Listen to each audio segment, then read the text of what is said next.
a lot.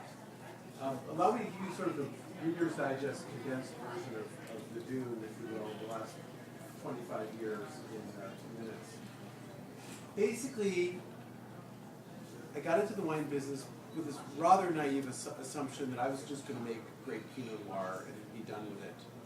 I had not a clue how complex was this proposition. Not even just a ballpark of inkling.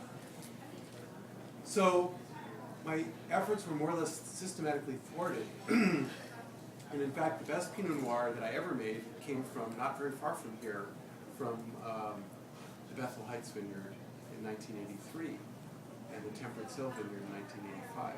And I don't think I've ever made wines ever as interesting as that in all these years. So, but I wasn't quite ready to move to Oregon. And I have to tell you that just being up here and driving around and spending time here, I'm sort of feeling that there's a ghost of myself or a doppelganger that actually moved to Oregon 25 years ago, is making Pinot Noir and is doing pretty well. He hasn't figured things out yet, but I'm sort of still, part of me is actually here. Anyways, Bonny Doon pretty much has been over the years uncontrolled viticultural id, if you will. It's just been like there's been no governor on the life force, and it's been just performance art. It's everything that I imagined I wanted to do. I just simply did it, and it was fun, and it was great, and exciting, and wild, and creative. But it sort of was like this party to which I had stayed a little bit too long. Albeit great party. I mean, like amazing party, just it went a little too long.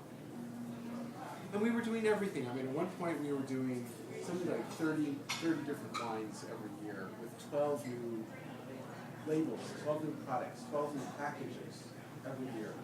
Completely insane. I mean, when you look about it, this is like completely insane. Distilling, dessert wines, fruit wines, rock-infused wines. I mean, it was just, where would it end? Now, along the way, I discovered biodynamics. I had also always been a lover of European wines. And what I love best about European wines, I love many things about European wines, but I love the fact that some European wines are also capable of expressing a sense of place. And a wine that can express a sense of place is very special and has a quality, I think, unlike anything else. I mean, we use the word wine to talk about everything, but I think it's sort of an ontological difference. It's a different order of being. Wines that express a sense of place rather than wines that are simply well made. The French make a very important distinction between what they call vin d'effort and vin de terroir, wines of effort and wines of terroir. And a wine of effort is a wine that bears the strong stylistic imprint of the winemaker. And these are, if you will, controlled wines. The winemaker tries to control as many variables as possible.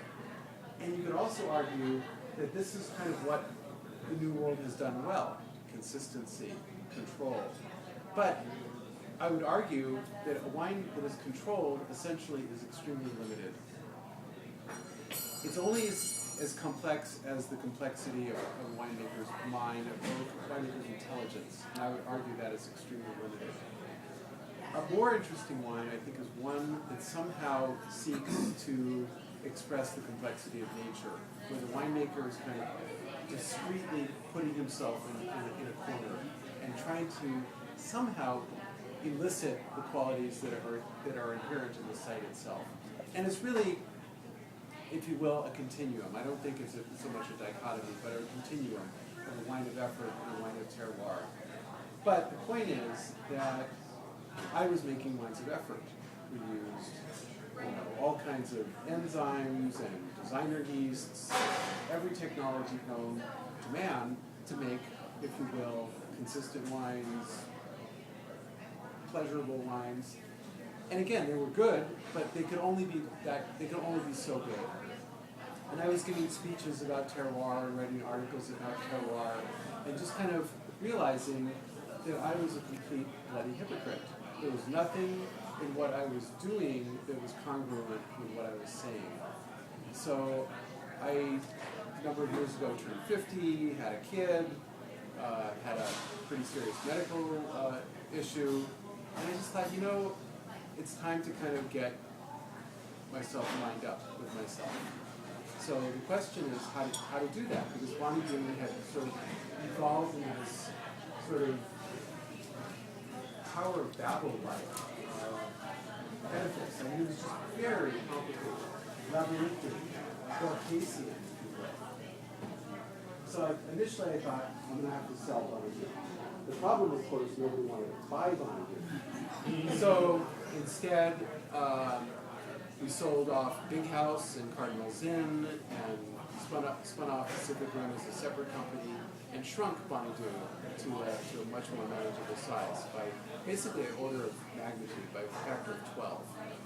So I really try to keep the best vineyards, the ones who are interested in farming biodynamically, the ones who are interested in actually really getting serious.